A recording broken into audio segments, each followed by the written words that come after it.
es una república frente a las curules, de paz.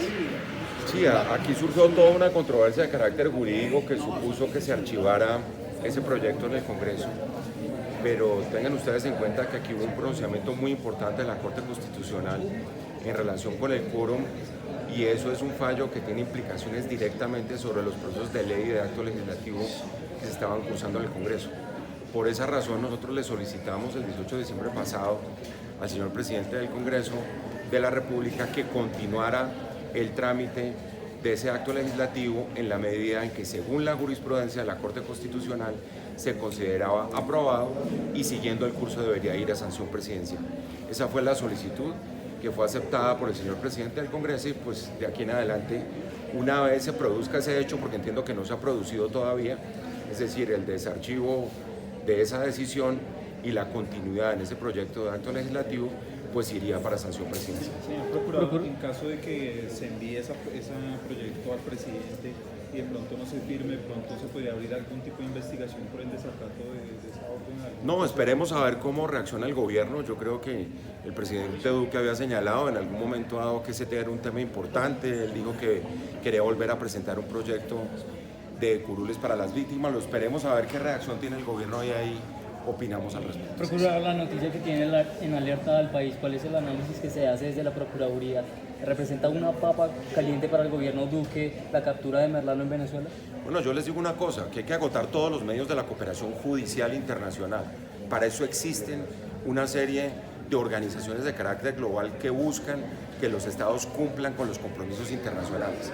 Aquí está Interpol de por medio, aquí existe Naciones Unidas, una comisión de justicia, existen instancias de justicia en la Organización de Estados Americanos.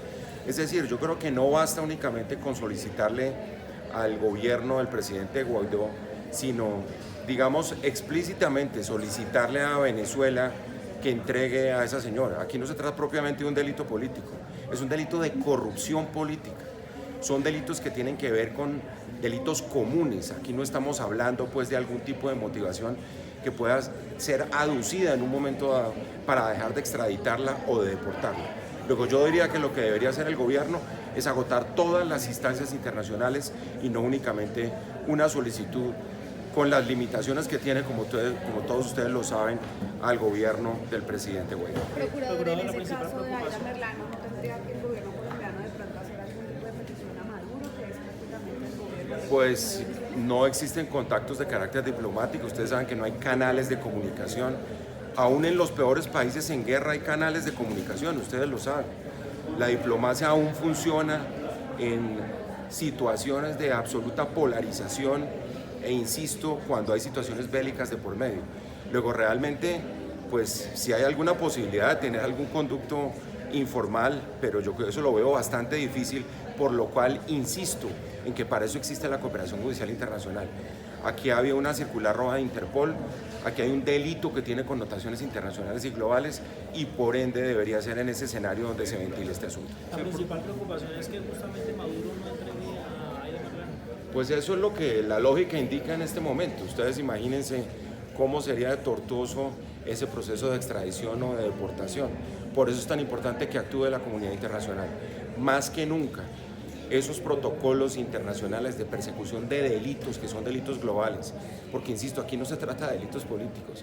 La señora no es una perseguida política en Colombia. La señora cometió los peores delitos de corrupción que uno se puede imaginar en Colombia, entonces acudan a esas instancias internacionales. En los últimos días se conocieron varios casos de personas que fueron acogidas en la JEP por casos como el cartel de la Toga. Odebrecht también está en Ñeño Elías solicitando que se ha acogido, digamos, la Procuraduría va a apelar esas decisiones de la JEP. Bueno, yo quiero contarles cuál ha sido la posición institucional de la Procuraduría, que no es de hoy, no es del viernes, es una posición que hemos reiterado desde el primer día ante la JEP. Los carteles de la corrupción no pueden utilizar de burladero a la Justicia Especial para la Paz. Los carteles de la corrupción y los corruptos, si van a contar una verdad, tienen que respetar la Justicia Especial para la Paz. Eso no puede ser un escampadero de corruptos. Yo les pregunto, ¿qué relación tiene con el conflicto armado el cartel de la homofilia? ¿Qué relación tiene con el conflicto armado el saqueo del departamento de Córdoba? Ninguna. Y en eso estamos completamente de acuerdo con la Fiscalía General de la Nación. Esto no es un concepto aislado de la Procuraduría. Ustedes deben ver en el día de hoy el concepto que emitió la Fiscalía al respecto. si cualquiera de esos señores que fueron los protagonistas de la corrupción en Córdoba o en cualquier parte del país, pues que se lean el concepto de la Procuraduría. ¿Y por qué? Porque lo emitimos en el caso del senador Santofimio, del señor Maza Márquez, del señor Ashton, es decir, reiteradamente hemos dicho que hay que respetar la Jurisdicción Especial para la Paz y que por ende no se puede esquivar la justicia. Si tienen algo que decir contra alguien, incluso contra mí, que se lo digan a la justicia penal ordinaria. El que tenga pruebas, y no infamias y mentiras, pues que acuda a la justicia penal ordinaria, que acuda a la Corte Suprema de Justicia.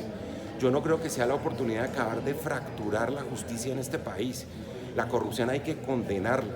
Sería una página muy oscura el que los corruptos lograron un manto de impunidad abusando de una competencia que lamentablemente no tiene la JEP y es juzgar a los corruptos. Y les va a quedar bastante difícil probar que existe una relación de causalidad entre el cartel de la hemofilia y el conflicto armado en Colombia. Muchas gracias.